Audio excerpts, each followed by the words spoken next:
Welcome back. Today I would just like to deal with the fact that we are together, which I think is a great thing. And I would like to do an exercise together from sitting on this chair.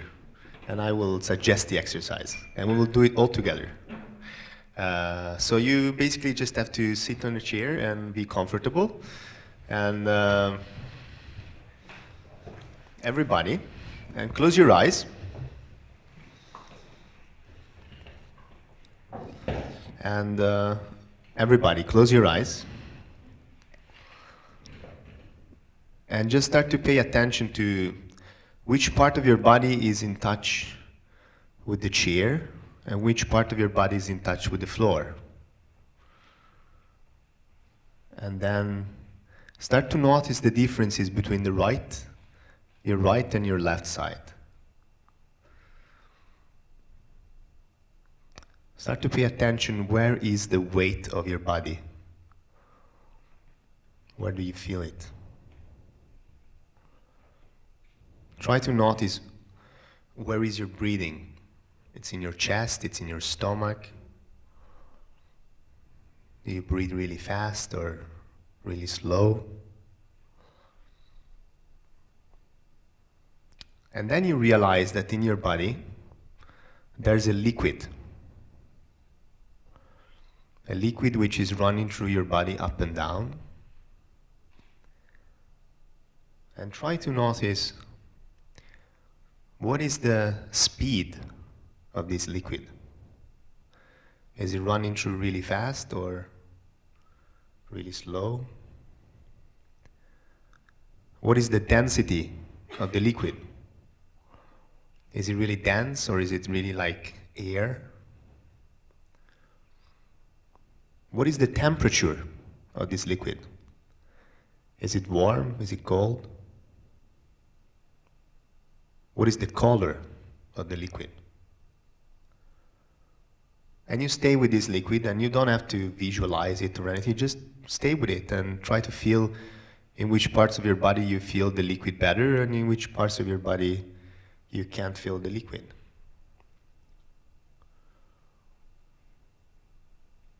And pay attention to the differences between your right and your left side now. Which parts of your body are now in contact with the chair and with the floor, and which parts of your body are not in contact with the chair and with the floor. Where is your breathing now? Where is your weight? And then you choose one tiny little spot in your body, the first one that comes to your mind. And we're going to gather this liquid in this tiny little spot that you have chosen. So we start to take all the liquid in your head, your forehead, your ears, your jaw, your nose, your mouth.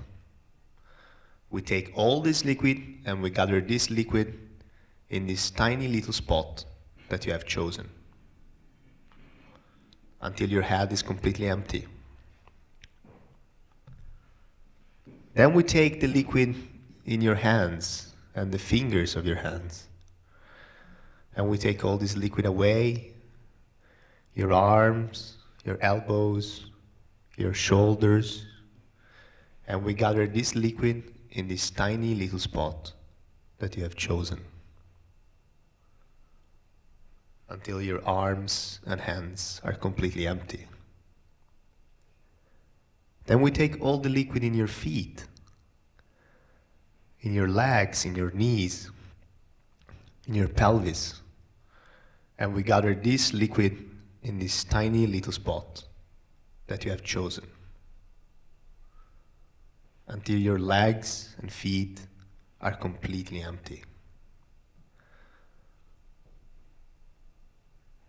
Then we take all the liquid in your stomach, in your trunk, in your chest, and we gather this liquid in this tiny little spot that you have chosen. Right now, all your body is empty and all the liquid is in this tiny little spot that you have chosen. And then all of a sudden you realize that there's a tiny little hole. And drop after drop, you're losing this liquid, the liquid of you now. It's going away and it's drowning away in the floor, and there's nothing you can do to stop it. You're losing all the liquid from your body until the last drop, until you're completely empty. What are the differences between your right and your left side now? Where is the weight of your body? Which parts of your body are in contact with the chair and with the floor?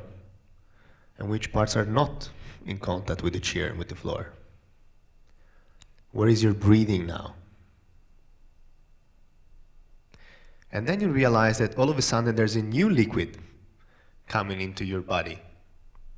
A new liquid with a new speed, a new density, a new color, and a new temperature. And these liquids start to fill up your body from this tiny little hole. And it fills up your head, your eyes, your jaw, your nose, your shoulders, your chest, your trunk and stomach, your arms and elbows, your hands, and it goes down to your pelvis, legs, knees, and it gets to your feet. Until the last drop, until this tiny little hole is now closed again, and there's a new liquid running through your body. Which parts of your body are now in contact with the floor, and which parts of your body are not in contact with the floor and with the chair? What are the differences between the right and the left side? Where is your breathing? And then you realize that there's a mask in front of you. There's a mask. What kind of mask is that? Is this a mask you have seen before? Is this a mask you've never seen? Is it a big mask? Is it a small mask? Is it a funny mask? Is it a scary mask? And you just give it a look and see how you feel about it. And then you start to touch this mask, the outside of the mask, with your hands.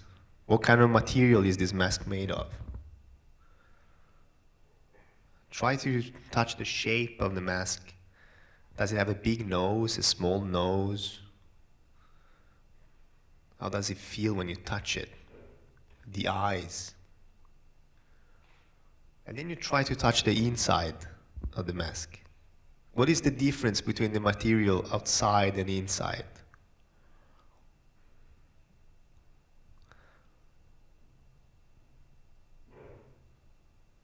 And then you can try to put it on.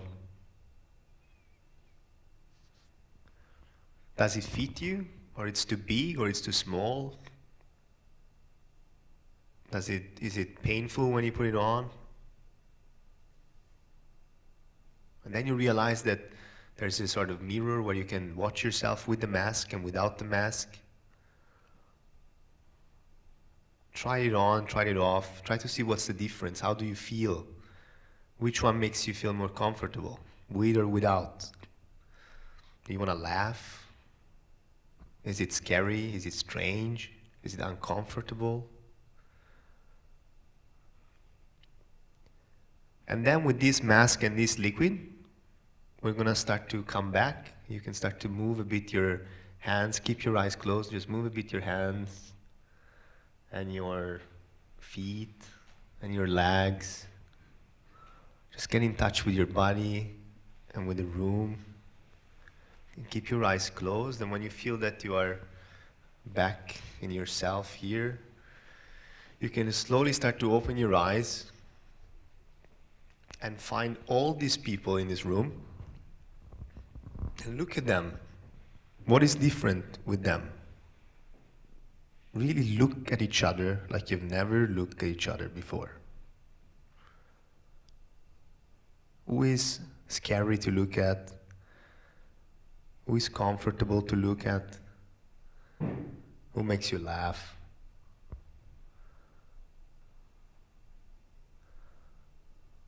Who is attractive? Look at each other. What is that you've never seen in the people that you've been with this week? Is there something you like? Is there something, big nose, a small mouth? Really look at each other. At the skin, at the beard, and the way they breathe. And if you want to smile, you can smile. And if you meet somebody who's nice, who's comfortable, someone who is scary, you don't want to be with,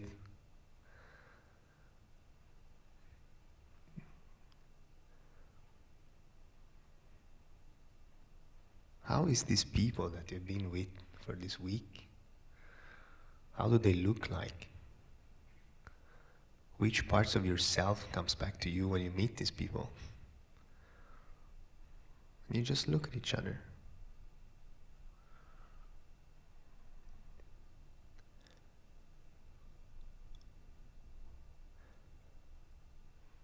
And we're all actors and we're all audience.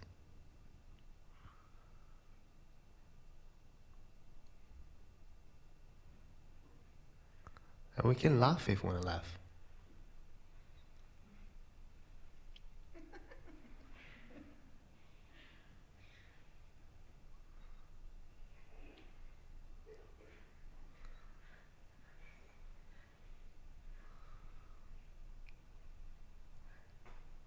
And we look at people and there's people looking at us.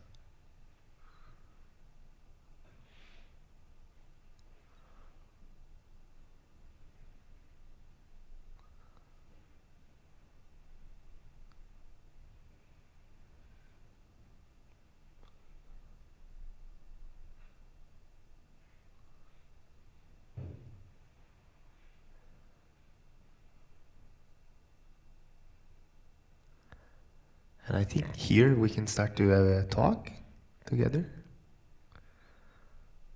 about, everybody can ask a question, everybody can answer. Is there somebody who is curious to ask something to somebody, or? Yeah, I want to ask you a question. Can I just direct it to someone? Yes. I don't remember your name. Yes. Yeah, how does your mask look like?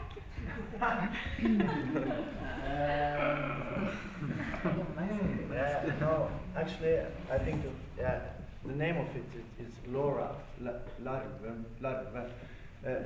mask. That is some mask we work with on the school. So it was quite big and have a big smile on his face. Yeah, that's my mask.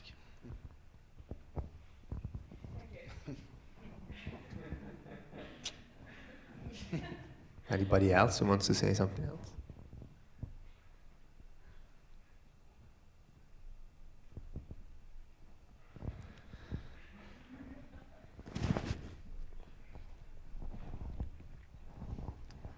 I would like to say something. Yes. I was seeing the work with the Danish mad guys yesterday, and I was really, really happy to see what you are working with. The way of having a task to solve together.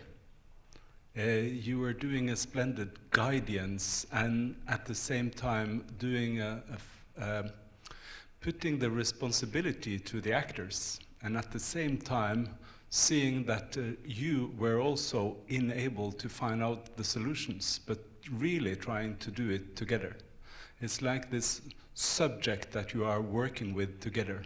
And it made me very happy to see how you are taking care of the actors at the same time as you are challenging them. So it was very, very nice. Do you want to comment this? No? Well, maybe we should ask the actors if they feel the same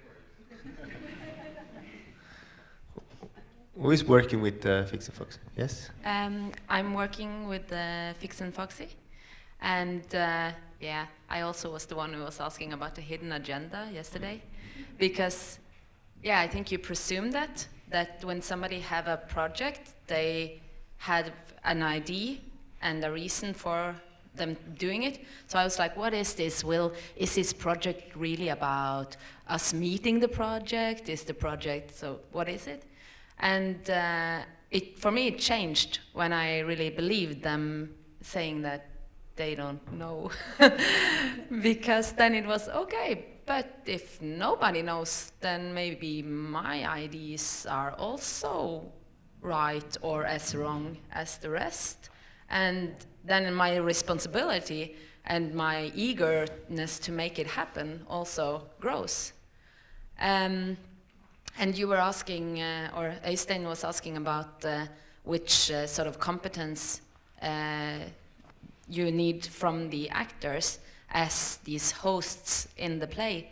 And I think that you don't need to be an actor to have that competence, but I think many actors do, because for me it's about social skills and being able to really meet people and to listen to them, and also in sort of a way taking care of them and playing with them.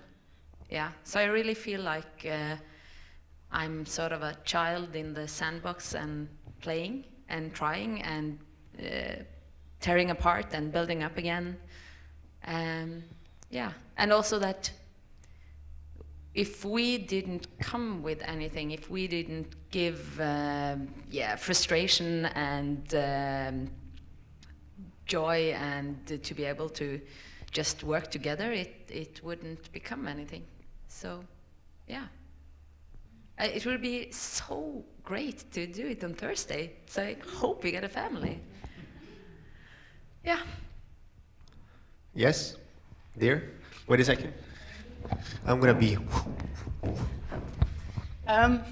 No, the thing, what you talked about with the hidden agenda is really interesting for me, because when I make my performances, I think the people I work with have the feeling at first I also have a very big hidden agenda. But then for me, and that was my question to you guys, the experience you want to give to the audience, do you also first give that to the people you work with? So you have like this hidden agenda of them getting into this experience, and then they understand what the experience is about, and then you can create a new level of this experience with an audience. Do you do that too? No? I don't think so, do you? We are talking together now. I don't know. I think it's very different from performance to performance. For example, with the Leni Riefenstahl, because it's so much about the participation of the audience. Do you work with how the mechanism works and every step you have to take for an audience to like open up and be with you every step you take as performers and conceptual thinkers?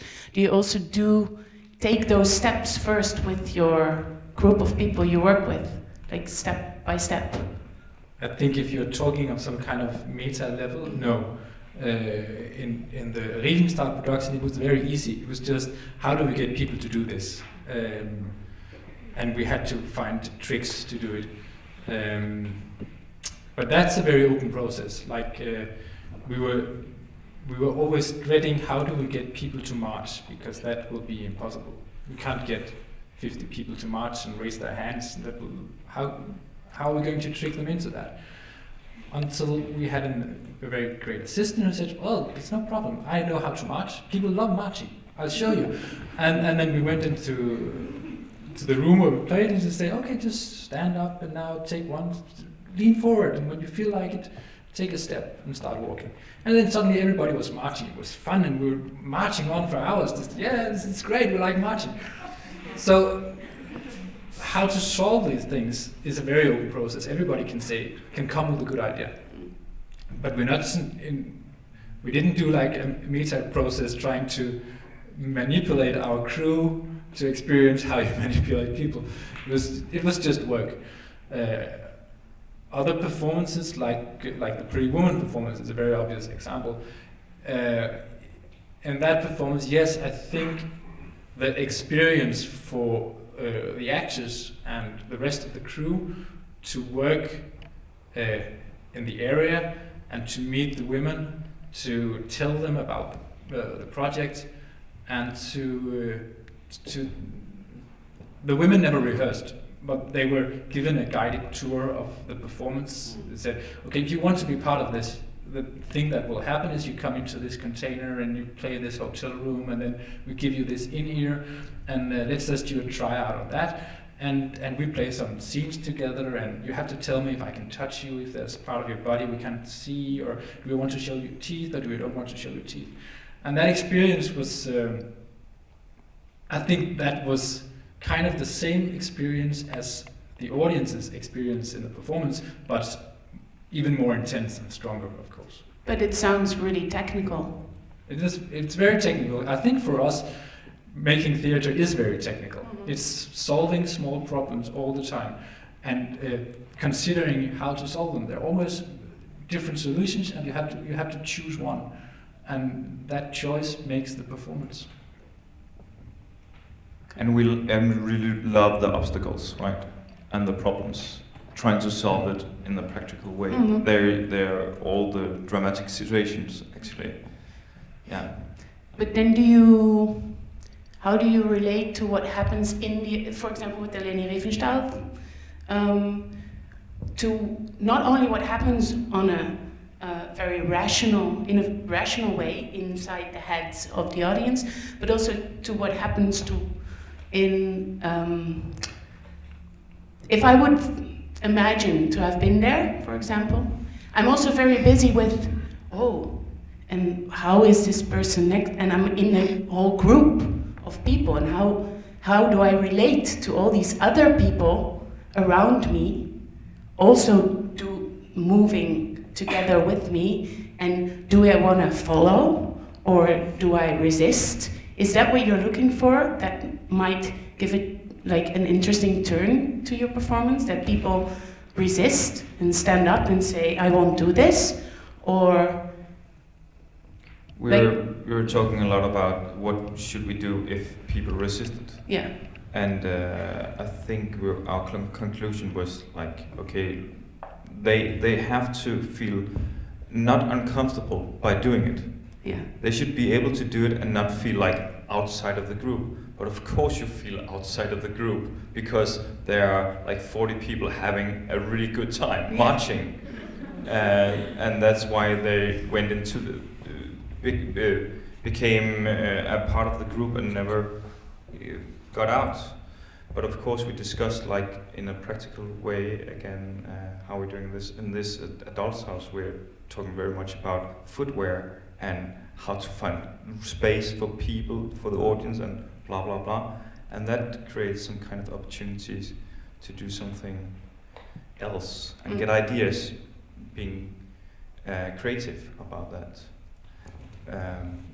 The thing about manipulating our cast, it's very important for us to be on the same level immediately, as fast as possible, because then you create the space for creativity and actually says, this is the problems, we're going to solve them. We don't know. Because if we are trying to have some kind of manipulation, we're actually just taking the moment of the creative work far.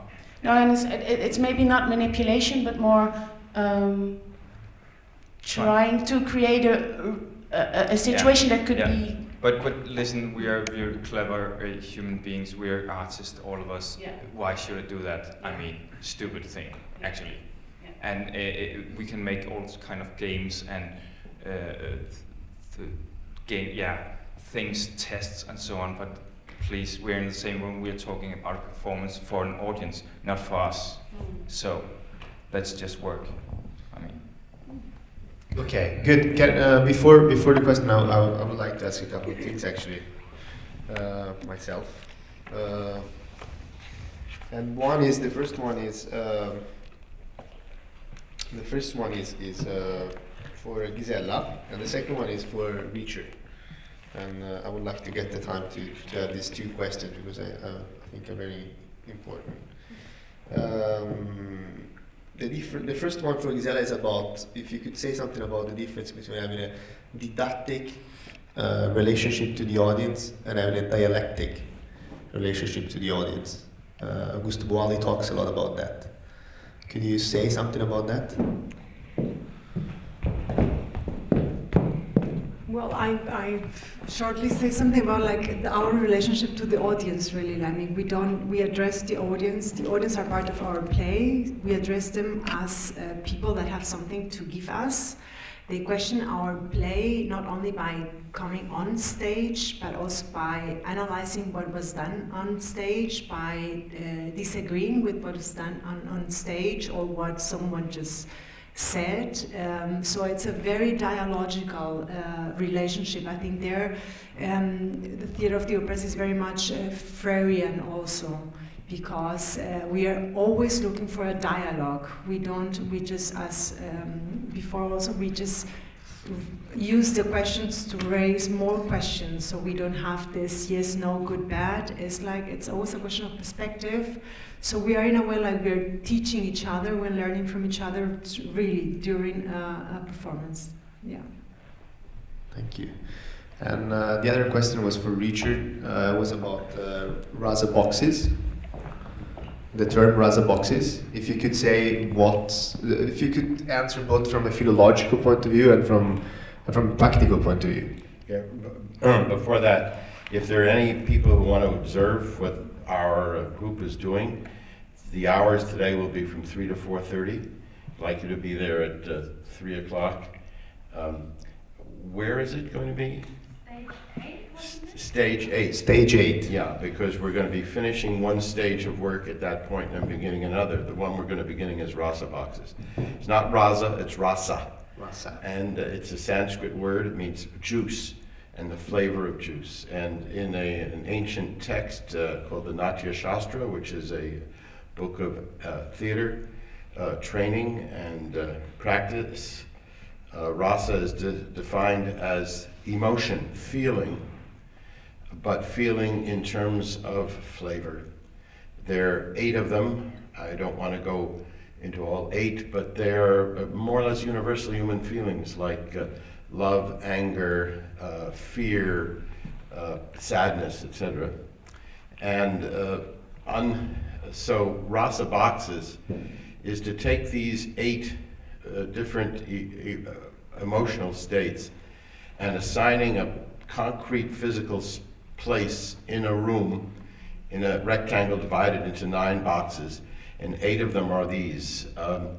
And then we play with performing these emotions in as impulsive and pure a state as possible. That's the beginning of it. It develops so that we're able to first play, let's say, Raudra, rage, by itself, and then we might want to combine Raudra with Karuna, which is sadness. So what's the difference between a sad rage and, let's say, Shringara, which is a loving rage, and so on.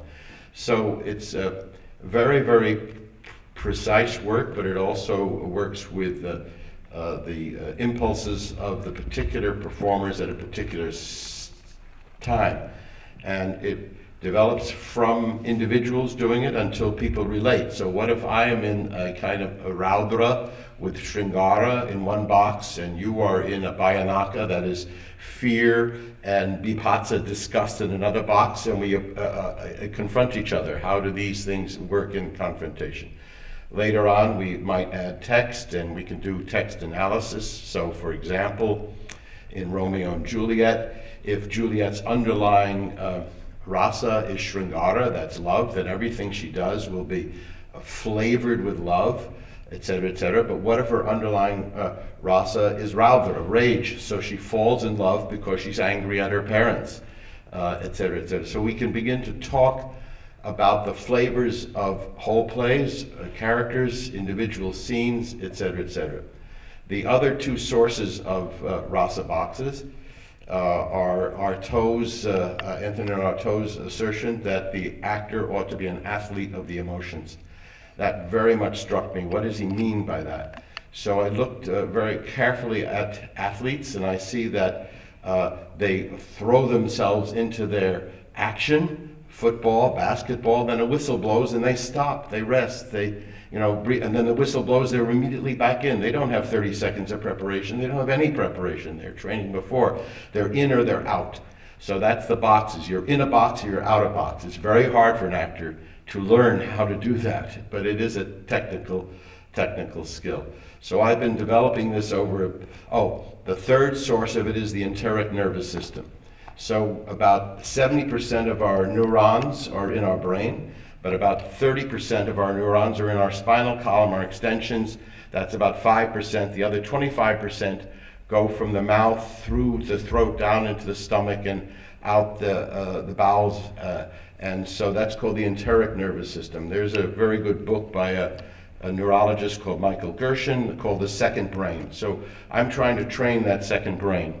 And this connects with a lot of Asian martial arts, the theory of Ki and Chi and Nablus, in other words, the gut feelings in the West. And these are not mystical neurons, they're actual neurons. They're exactly the same as what's in your thinking brain. They're connected to the brain by a huge nerve called the vagus nerve. It's one of the largest nerves, if not the largest nerve in the body. But the signals from the vagus nerve go mostly in one direction. I'm not going to do the experiment here of scaring you, but if I made a sudden noise, your heartbeat would increase, a lot of your breathing would get shallower, you would sweat, and so on and so forth. So this is the activity of the autonomic nervous system.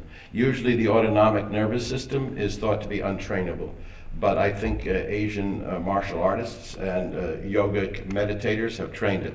And I am trying to continue that training and apply it to theater.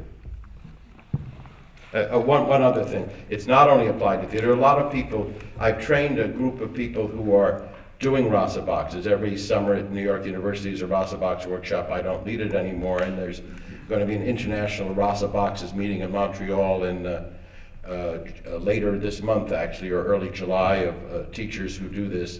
And it's been used by medical doctors, business people, anybody who wants to be more closely in touch with their emotions, not in a therapeutic sense really, but to understand them and to deploy them. I don't think that performing an action is a bad thing. I don't believe in the division between mask and face in the usual sense. I think hiding is a form of sincerity. Okay, I think we can move on to, what's your name? I'm sorry. Julian.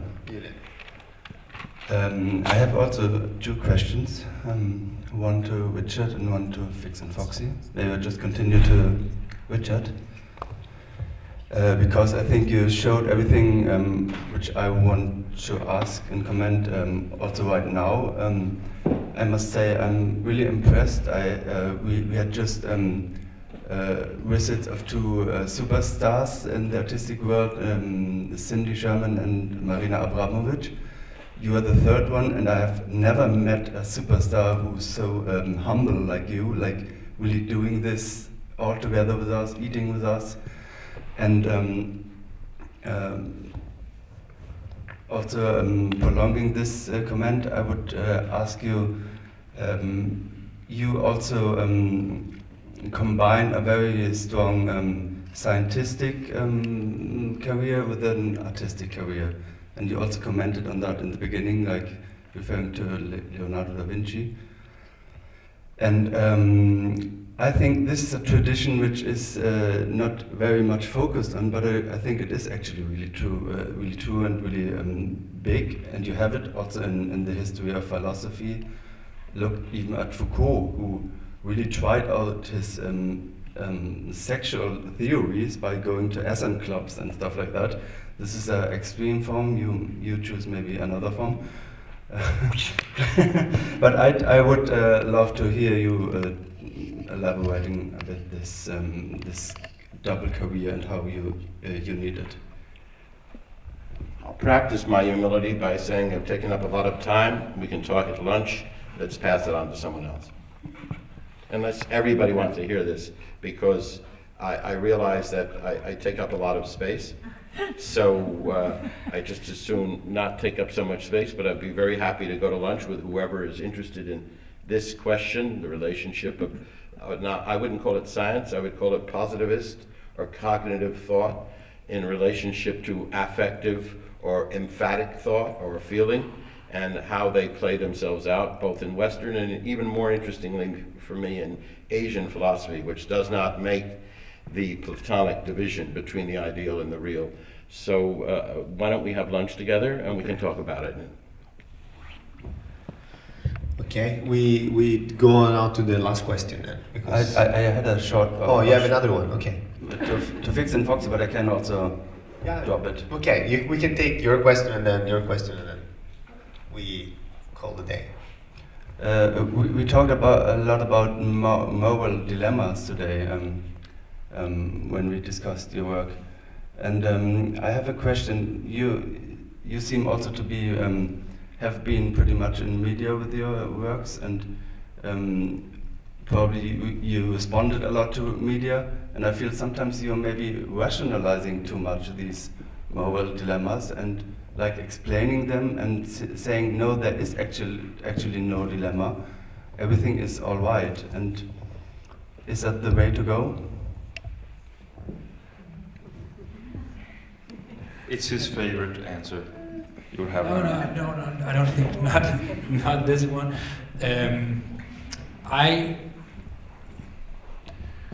You're always in a different context. I think when we're here working together, I think for us it's important to say that we try to take care of the people we work with. We like to stage an ethical dilemma, but we don't want to hurt people in any way. So I'd like to say to you that doing Pretty Woman was not unethical. But when we did Pretty Woman, there was another context and another performance talking to the media. And in that context, I very much like to say, yes, it could be, it's unethical. Is it worse than what happened outside the box? Just trying to put the performance out in the media and not diminishing it, saying, oh, it's just theater, not very important. So